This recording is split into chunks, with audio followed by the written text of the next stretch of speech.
So hold your breath.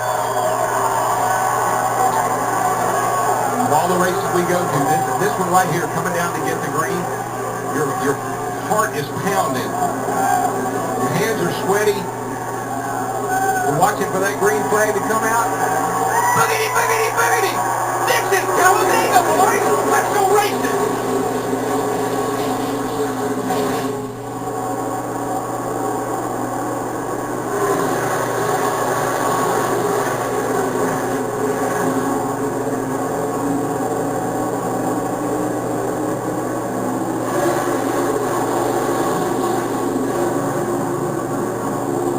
Wide turn two, Matt Kenseth trying to make some way up the middle. Bowyer in the center. Saw Jamie McMurray in the one car, just like at the start of the Daytona 500, front back, waiting on his teammate Juan Pablo Montoya in the 42. That is a teammate when you're back up to pick up your teammate to go racing. Which Hendrick Carter will lead the first lap at Talladega. Gordon on the inside. Johnson on the outside. Gordon by 2 feet. And that is just, is that not ironic? Because a lot of times we saw Kevin Harvick practice the move that won him the race here last year. Those 4 guys at the front of the field, that's exactly how they practiced in that short practice session we had.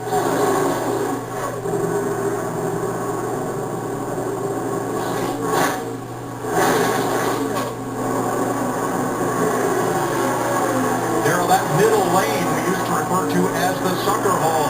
Can Matt Kenseth and Jeff Burton make any time there? You just don't know. Right now you're going to try a lot of different things. You're going to try that middle. You're going to try the outside. You're going to see how far back you can get and how long it takes you to catch up. You got a lot of things to work through right here early in the race. And we're looking at Denny Hamlin there in the 11 car in the middle. He really doesn't have a partner. It looks like Martin Truex Jr. in the 56 will ride with him trying to get to the rear bumper of Hamlin. Kenseth's move worked well. They've come up to 7th and 8th place. I just don't think you're going to go anywhere very fast without somebody helping you. Old Travis Kvapil in the 38th. Threads the needle, and he looks in the mirror. Kyle Busch on the way. That is help with the great big H in that 18.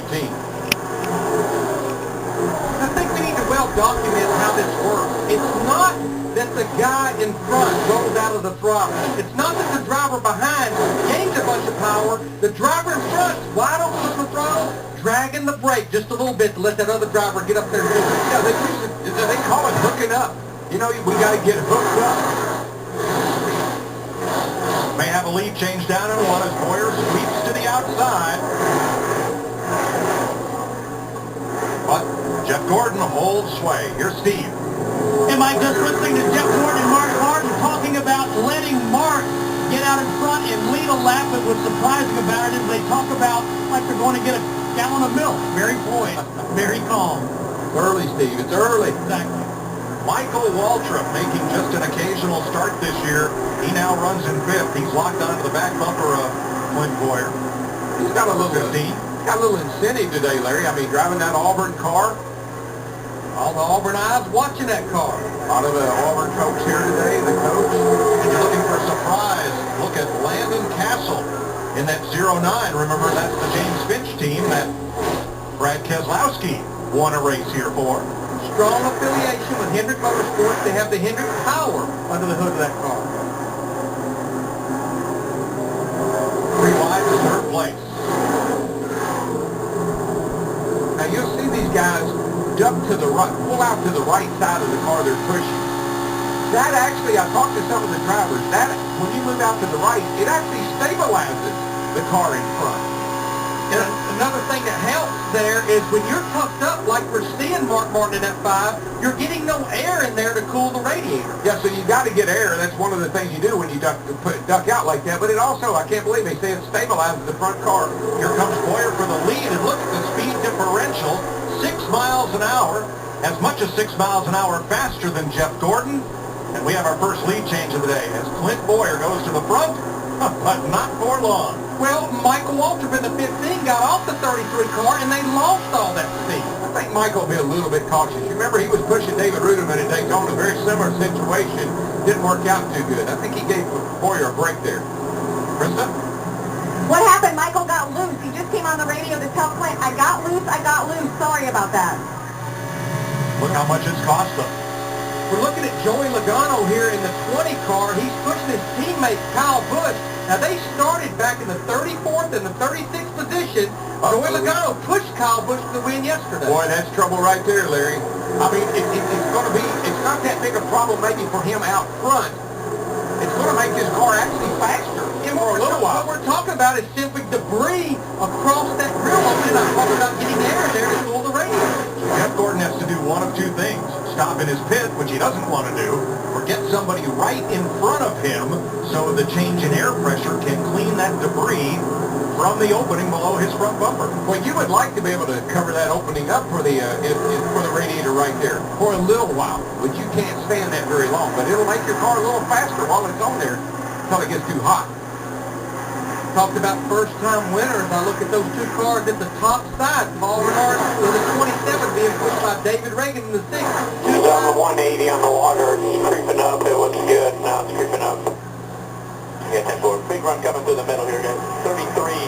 One back, one lane. That's trying to get outside the pod here. And right with them on the bottom, the blue car of Kyle Busch and the orange one of his teammate, the 20 of Joey Logano. They've worked their way up to 5th and 6th. They didn't have that speed for qualifying, but we saw it in drafting practice on Friday where they were really good in this configuration right here. Now to the outside, the 39 of Ryan Newman, a Chevy being pushed by the number 11 Toyota, Denny Hamlin. Boy, that Ryan Newman has some of the worst luck on these restrictor plate tracks. I'd just like to see Ryan break the thing home on all four wheels today. He would too.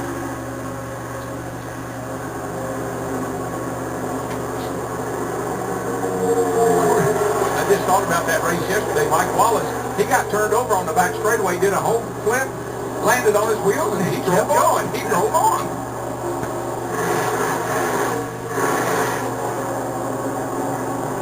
I just think that 24 there is going to be hard to pass with that stuff on the grill because that's almost like qualifying trim for him. Yeah. As long as the 10 doesn't go up, it's going to make him fast. 8 laps complete. Pole sitter Jeff Gordon out in front of Talladega. Look who's got his swagger back.